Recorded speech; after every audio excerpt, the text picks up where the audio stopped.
Bosh. Beautiful dinner, barely any ingredients, can't go wrong with fried rice. Right, now we can just throw everything all over the floor. I haven't sliced these bits up very easily. Where have I? I wasn't rushing, but I was trying to show how speedy you can put this together. And I might have cocked up a little bit. Really, oh, there's a big chunk of garlic there. Bye.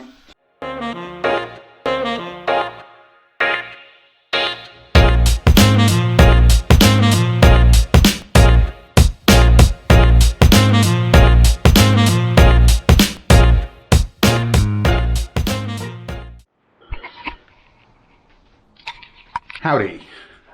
Right, so making a nice quick fried rice dish from Malaysia or Singapore. I should check that beforehand. I always get it wrong. It's either Malaysian or Singaporean.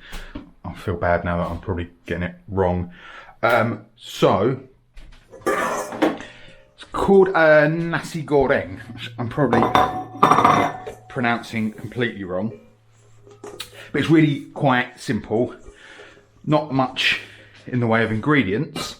So the main base of it, I'm making a portion for one. So all you need to do is double these ratios.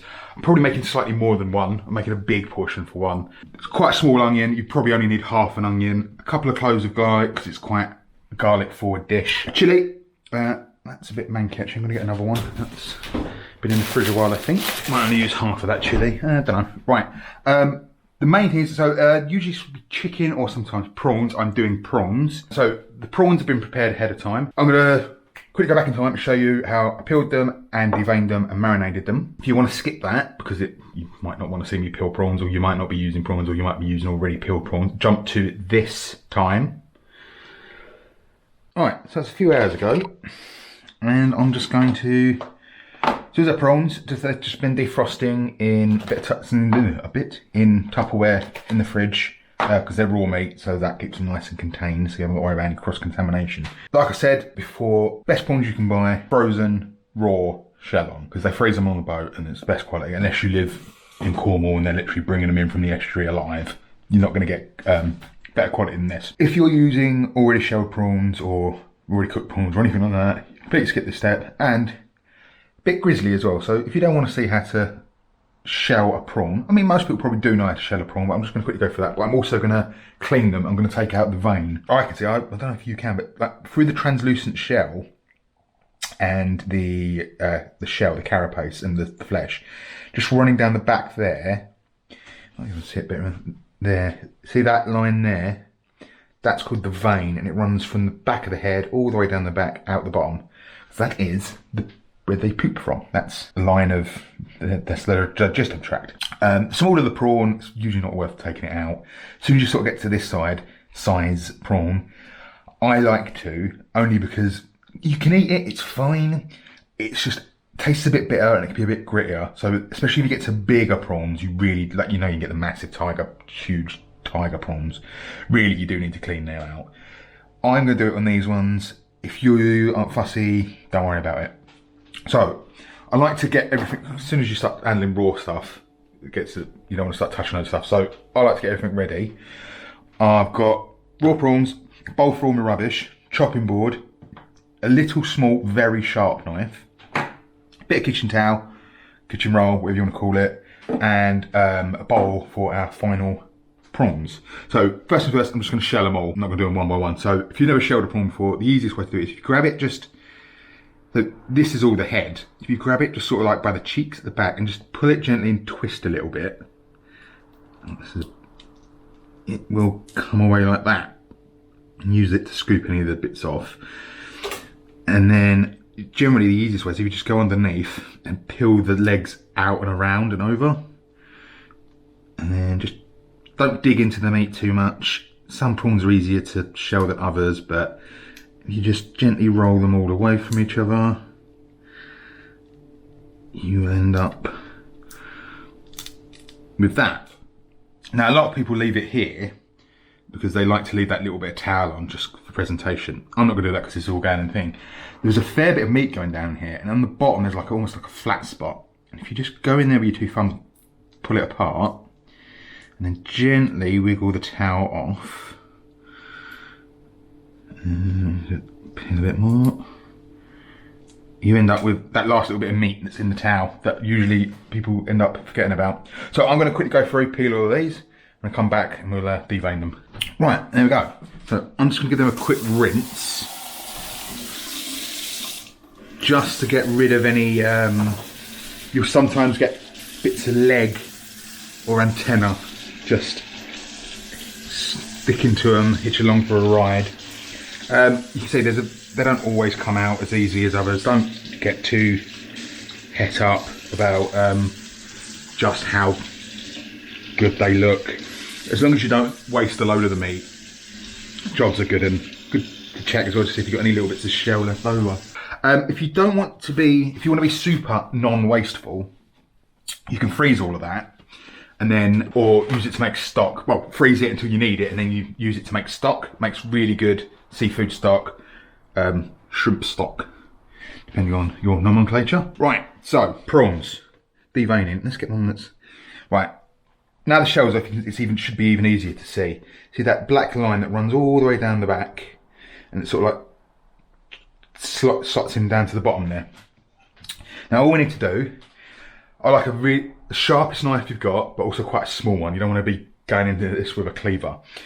Obviously they're a bit pronged, they're curved. If you just straighten them out a little bit and just hold it straight with your thumb, and then just with the very tip of the knife, just go in and just run it along the back of the prawn.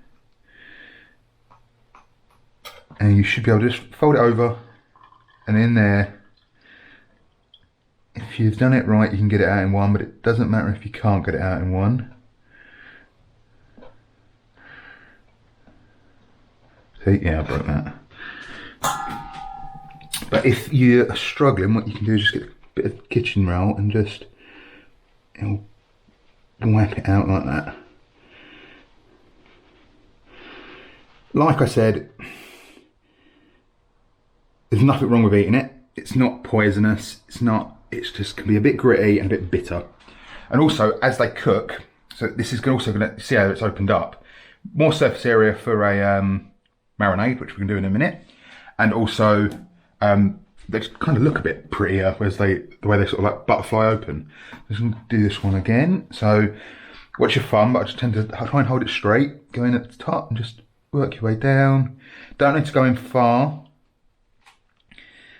Towards the bottom, you do almost need to go the whole way through, but at the top, you're barely a third of the way in. And then just use your knife to just scrape it out, or the kitchen roll. And what I tend to do is I sort of like start here on the board, and I just scrape that out onto the board, and I just leave it on the board. And I'll do another one. There's another one that looks like a little bit further this way down the board, and I just slowly work my way along the board, and then just clean it all up when I'm done. Just go in, watch your thumb, so you don't slip out the end of the prawn into your thumb. Peel it open. Again, how much it's going to have of a vein that needs removing also depends on how much it ate before it was caught. Certain times of the year, or I think actually if they're farmed in a certain way, they actually turn up without it at all because they get starved, or they eat different things towards the end of them being harvested. So this one's barely got anything in it. So yeah, so I'm going to do the rest of these, and then we're going to just quickly sort out marinade. Marinade, super simple marinade. Kecap Manis and soy sauce. So light soy sauce, probably 2/3 of a tablespoon. Don't need loads. And then the same again. This, if I've got enough, I might not have enough actually. That'll do. Save some of that for later. Give it a mix. And that is our prawns marinating. I need to marinate for a couple of hours. They're quite fish, seafood, stuff like that. Don't need to marinate for very long. You can leave them up for maybe about 12 hours, but it won't go too much longer than that, especially because of the salt in there. It's going to really start to almost cure them.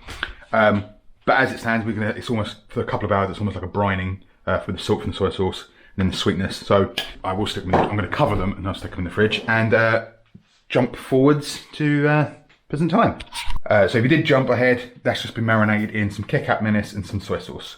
Kecap Manis is probably the cornerstone flavour in this dish. If you've never had it before, it's kind of like a sweet, sticky soy sauce. Also need fish sauce, so this should have shrimp paste in it. I couldn't get any shrimp paste, so we're going to add that fishy funkiness with a bit of fish sauce instead. Chilli, garlic, onion. I've got a beaten egg. I've got a spring onion for garnish.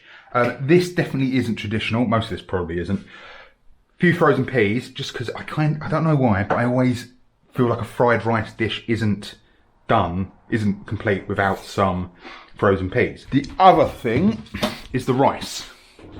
So with any fried rice dish, you need to use cooked rice. So you need to cook the rice ahead of time. I cooked this morning because I knew I was going to be doing this. If you had leftover rice from the night before, that's how Chinese restaurants do it. They have their boiled and normal rice, and then they chill it down, and then use it for fried rice.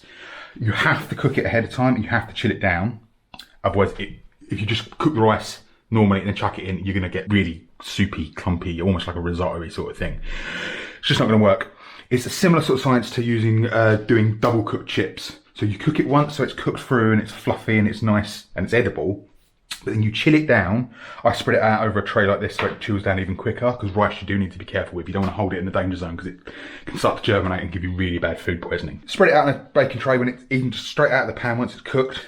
So this is 80 grams of rice. Standard way I sort of cook rice. 80 grams of rice, 160 grams of water in a pot, 10 minutes on a simmer, turn the heat off, leave it to steam for 10 minutes. Pinch of salt in there as well just to season it. So then once it's chilled down, the starch in it starts to crystallise. And then that's what makes it go really nice and crispy and gummy in the pan. So I'm just going to put this to one side over here, because we don't need it yet. Don't need to be precious with any of these. It's quite a rough and ready street foodie sort of dish. So just chunk up the onion. I'm just going to put everything in a bowl. You can do this quick, you can take your time with it and then get everything pre-chopped and ready to go. If you just want to slice the onion, that's fine, but cubes that are roughly the same sort of size, slightly smaller than your prawns, are going to be better. With the garlic, all I tend to do is stand it up on its end, go almost the whole way through it, so you've still got the root bit on the top, and then go through it a couple of times on this side, and then just slice it like that. You don't want the garlic too small, because this is a hot, fast fried rice dish. So if you slice your garlic too thin, it will burn and cook too much while we're still frying off our onions. So chunky garlic, not a problem. All of that in the same bowl. And the chilli, do a similar sort of thing. So go down that way, because this is a bit of a big one, I'm going to do it that way as well. Left the cap on, and then just slice through it like that. I'm going to use all that chilli, there's a fair bit of chilli there. Right, so that's pretty much all our prep work done. Obviously I've beaten the egg. I'm just going to go for our spring onion as well. Thinly slice some of that. Probably all I really want for that. It's more of a garnish than anything. And there we go, ready to cook. Traditionally it would be a wok, but I'm just using a all-purpose non-stick pan. Use a decent spatula.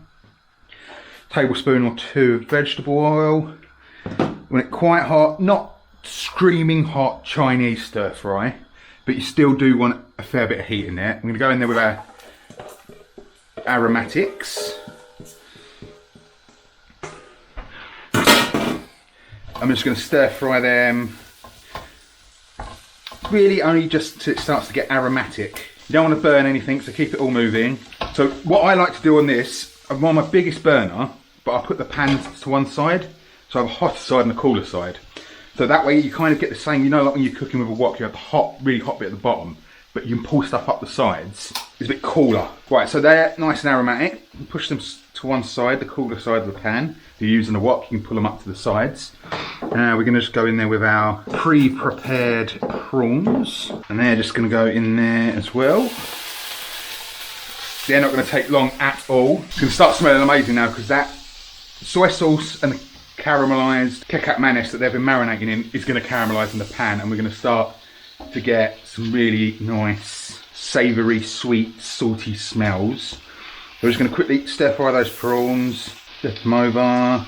Once they're browned off is the wrong word, but once they're starting to cook through on both sides, we're going to be cooking this for a little bit longer. You don't want to overcook the prawns. They're going to go over with the veg where it's a bit cooler. And we're going to go in with our egg. One beaten egg, not a particularly large one, I don't buy large eggs. We're just going to scramble that in the pan. Stir fry it all together. Break up your egg if it turned into a bit of an omelette. Right, now we're going to go in with our rice. You can go through it if you want beforehand and declump it, because it's going to clump together a bit in the pan. But traditionally all you do is just break it up with a spatula so everything's mixed together. Right, so now I'm going to sauce it.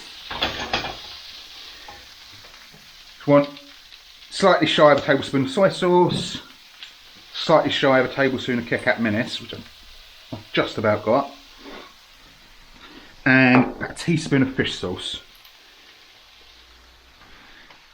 And I'm also going to go in with my frozen peas now. Like I said, they're not traditional, but if you want to use them, just helps add a bit more colour, a bit more texture, just bulk it out a little bit more.